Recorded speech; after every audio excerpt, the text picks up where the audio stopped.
Hi hello friends, Annapurna ಅಡುಗೆಗೆ ಸ್ವಾಗತ. ನಾವು ಮಾಡ್ತಾ ಇರೋ ರೆಸಿಪಿ ವೆರೈಟಿ ಚಪಾತಿ ಅಂತ. ಬೇಕಾಗಿರೋ ಸಾಮಗ್ರಿಗಳು: ಗೋಧಿ ಹಿಟ್ಟು, ಅಚ್ಚ ಖಾರದ ಪುಡಿ, ಎಣ್ಣೆ, ಸಕ್ಕರೆ ಮತ್ತು ಉಪ್ಪು. ಮಾಡೋದು ಹೇಗೆ ಅಂತ ನಿಮಗೆ ತಿಳಿಸ್ಕೊಡ್ತಾ ಇದ್ದೀನಿ. ಮೊದಲಿಗೆ ಒಂದು ಬೌಲಲ್ಲಿ ಗೋಧಿ ಹಿಟ್ಟನ್ನ ಹಾಕ್ಕೊಳ್ಳೋಣ. ನೋಡಿ ಫ್ರೆಂಡ್ಸ್, ಇದಕ್ಕೆ ಚಿಟಿಕೆಯಷ್ಟು ಉಪ್ಪನ್ನ ಹಾಕ್ತಾ ಇದ್ದೀನಿ. 2 ಸ್ಪೂನಷ್ಟು ಎಣ್ಣೆನ ಹಾಕ್ತಾ ಇದ್ದೀನಿ. ಎಲ್ಲವನ್ನು ಚೆನ್ನಾಗಿ ಮಿಕ್ಸ್ ಮಾಡೋಣ. ನೋಡಿ ಫ್ರೆಂಡ್ಸ್, ಈ ರೀತಿಯಾಗಿ ಮಿಕ್ಸ್ ಮಾಡ್ತಾ ಸ್ವಲ್ಪನೇ ನೀರು ಹಾಕ್ತಾ ನಾವು ಚಪಾತಿ ಹಿಟ್ಟನ್ನ ಯಾವ ರೀತಿಯಾಗಿ ಕಲಿಸ್ತೀವೋ ಆ ರೀತಿಯಾಗಿ ಕಲಿಸ್ಬೇಕು. ಈ ರೀತಿಯಾಗಿ ಚೆನ್ನಾಗಿ ಕೈಯಿಂದಾನೇ ಮಿತ್ತೋದ್ರಿಂದ ಚಪಾತಿ ಸಾಫ್ಟಾಗಿ ಬರುತ್ತೆ. ಕೈಗೆ ಸ್ವಲ್ಪ ಎಣ್ಣೆನ ಹತ್ತಿ ಚೆನ್ನಾಗಿ ಮಿತ್ತಿ, ಈ ರೀತಿಯಾಗಿ ಮಿತ್ತಿ 5 ನಿಮಿಷ ಇದನ್ನು ಮುಚ್ಚಿಡೋಣ. ನೋಡಿ ಫ್ರೆಂಡ್ಸ್, ಯಾವ ರೀತಿಯಾಗಿ ಸಾಫ್ಟಾಗಿ ಬರ್ತಾ ಇದೆ ಅಂತ. ನೋಡಿ ಫ್ರೆಂಡ್ಸ್, ಈ ರೀತಿಯಾಗಿ ಒಂದೊಂದೇ ಉಂಡೆಗಳನ್ನಾಗಿ ಮಾಡ್ತಾ ಹೋಗೋಣ. ನೋಡಿ ಫ್ರೆಂಡ್ಸ್, ಈ ರೀತಿಯಾಗಿ ಉಂಡೆಗಳನ್ನು ಮಾಡಿಟ್ಕೊಳ್ಳೋಣ.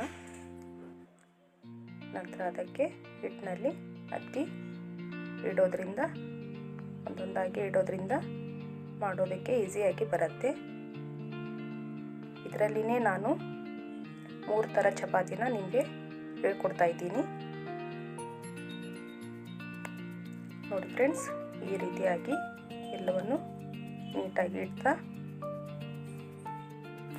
ಹಂಚನ್ನು ಕಾಯೋದಕ್ಕೆ ಇಡೋಣ. ಮೊದಲಿಗೆ ನಾನು ಇಲ್ಲಿ ಖಾರ ಚಪಾತಿನ ಹೇಳ್ಕೊಡ್ತಾ ಇದ್ದೀನಿ. ಮೇಲ್ಗಡೆ ಎಣ್ಣೆನ ಹಚ್ಚಿಬಿಟ್ಟು ಚೆನ್ನಾಗಿ ಹಂಚೆಲ್ಲ ಎಣ್ಣೆನ ಹಚ್ಚಿಬಿಟ್ಟು ಅದಕ್ಕೆ ಅಚ್ಚ ಖಾರದ ಪುಡಿನ ಹಾಕ್ಕೊಳ್ಳೋಣ. ನಿಮ್ಗೆ ಎಷ್ಟು ಖಾರ ಬೇಕೋ ಅಷ್ಟು ಖಾರನ ಹಾಕ್ಕೊಳ್ಳಿ. ಅದಕ್ಕೆ ನಾನಿಲ್ಲಿ ಚಿಟಿಕೆ ಉಪ್ಪನ್ನ ಹಾಕ್ತಾ ಇದ್ದೀನಿ. ನಿಮಗೆ ಬೇಕಾದರೆ ಹಾಕೋಬೋದು, ಇಲ್ಲಾಂದರೆ ಬೇಡ. ಯಾಕೆಂದರೆ ಹಿಟ್ಟಿನಲ್ಲಿ ಆಲ್ರೆಡಿ ಉಪ್ಪು ಹಾಕಿರೋದ್ರಿಂದ ಬೇಕಾದರೆ ಹಾಕೋಬೋದು, ಇಲ್ಲಾಂದರೆ ಇಲ್ಲ. ಈ ಥರ ಮೇಲ್ಗಡೆ ಎಣ್ಣೆ ಹಚ್ಚಿ ಟ್ರಯಾಂಗಲ್ ಶೇಪ್ನಲ್ಲಿ ಮಡಚಿ ಹಿಟ್ಟಿನಲ್ಲಿ ಹತ್ತಿ ಈ ಥರ ಈ ಸೈಡಿಂದ ಚಪಾತಿನ ಲಟ್ಟಿಸ್ತಾ ಹೋಗಬೇಕು. ಚಿಕ್ಕದಾಗಿದ್ದಾಗಲೇ ಅದನ್ನು ರೌಂಡಲ್ಲಿ ಮಾಡ್ಕೊಳ್ಳೋಣ. ಈ ಥರ ಸಾಫ್ಟಾಗಿ ಲಟ್ಟಿಸ್ತಾ ಹೋಗೋಣ. ನೋಡಿ ಫ್ರೆಂಡ್ಸ್, ಅಂಚೆಲ್ಲ ನೀಟಾಗಿ ಲಟ್ಟಿಸ್ತಾ ಹೋಗೋಣ.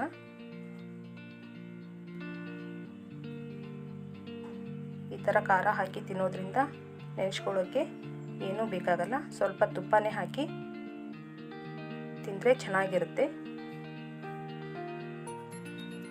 ನೋಡಿ ಫ್ರೆಂಡ್ಸ್, ಈ ರೀತಿಯಾಗಿ ರೌಂಡ್ ಶೇಪಲ್ಲಿ ಮಾಡೋಣ. ತವಾಗೆ ಸ್ವಲ್ಪ ಎಣ್ಣೆನ ಹಾಕಿ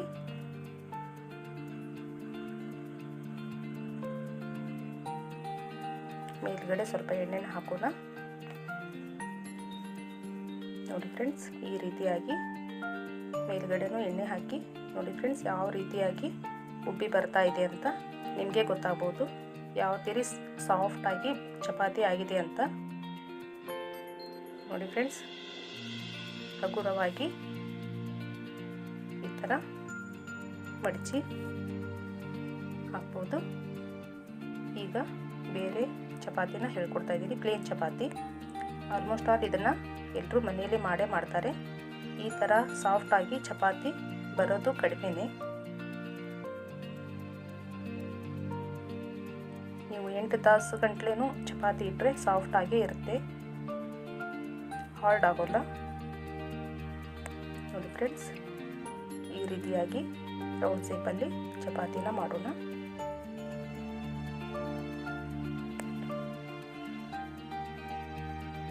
ಇದನ್ನು ಸಹ ಹಾಗೆ ಬೇಯಿಸ್ತಾ ಹೋಗಬೇಕು. ಮೇಲ್ಗಡೆ ಎಣ್ಣೆ ಹಾಕಿ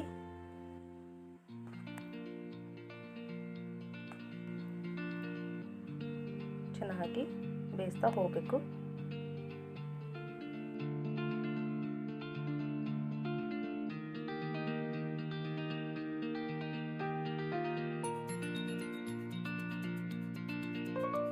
ನೋಡಿ ಫ್ರೆಂಡ್ಸ್, ಯಾವ ರೀತಿ ಉಬ್ಬಿ ಬರ್ತಾ ಇದೆ ಅಂತ. ಇದನ್ನು ಹಾಗೆ ಚೆನ್ನಾಗಿ ಬೇಯಿಸಿ ತಟ್ಟೆಗೆ ಹಾಕೊಳ್ಳೋಣ. ಇದನ್ನು ಅದರ ಚಪಾತಿ ಅಂತಾನೂ ಕರೀತಾರೆ. ನೋಡಿ ಫ್ರೆಂಡ್ಸ್, ಯಾವ ರೀತಿಯಾಗಿ ಸ್ಮೂತಾಗಿ ಬರ್ತಾ ಇದೆ ಅಂತ, ಎಷ್ಟು ತೆಳುವಾಗಿ ಬಂದಿದೆ ಅಂತ ನಿಮಗೆ ಗೊತ್ತಾಗ್ತಿರ್ಬೋದು. ನೋಡಿ ಫ್ರೆಂಡ್ಸ್, ಈ ರೀತಿಯಾಗಿ ಚಪಾತಿ ರೆಡಿಯಾಗಿದೆ. ಈಗ ಇನ್ನೊಂದು ಥರ ಚಪಾತಿನ ಹೇಳ್ಕೊಡ್ತಾ ಇದ್ದೀನಿ. ಮೊದಲಿಗೆ ಎಣ್ಣೆನ ಹಚ್ಚಿ 2 ಸ್ಪೂನ್ ಸಕ್ಕರೆ ಹಾಕಬೇಕು. ನಿಮಗೆ ಬೇಕಾದರೆ 1 ಸ್ಪೂನ್ ಆದರೂ ಹಾಕೋಬೋದು. ಸಕ್ಕರೆ ಹಾಕಿ ಸ್ಟಫಿಂಗ್ನ ಮಾಡೋಣ.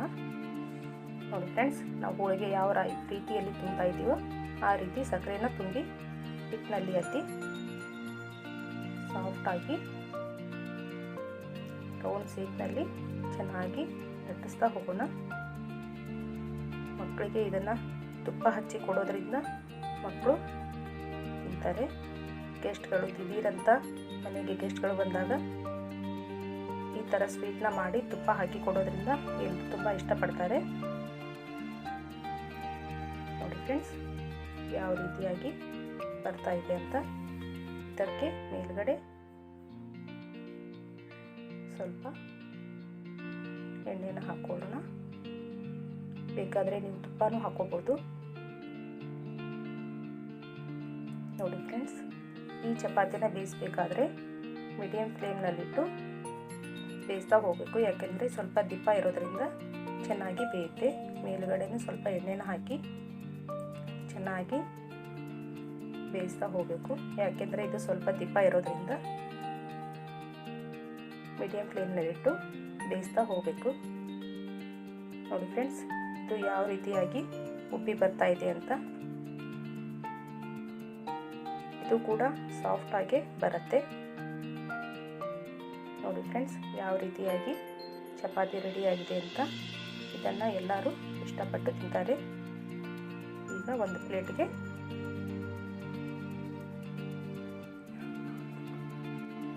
ಈಗ ಸ್ವೀಟ್ ಚಪಾತಿ ರೆಡಿಯಾಗಿದೆ. ಈಗ ಎಲ್ಲವನ್ನು ಸರ್ವ್ ಮಾಡ್ಕೊಳ್ಳೋಣ. ನೋಡಿ ಫ್ರೆಂಡ್ಸ್, ಎಷ್ಟು ಚೆನ್ನಾಗಿ ಬಂದಿದೆ. ಈ ವಿಡಿಯೋ ಇಷ್ಟ ಆದಲ್ಲಿ ನಿಮಗೆ ಲೈಕ್ ಮಾಡಿ, ಶೇರ್ ಮಾಡಿ, ಸಬ್ಸ್ಕ್ರೈಬ್ ಮಾಡಿ. ಧನ್ಯವಾದಗಳು.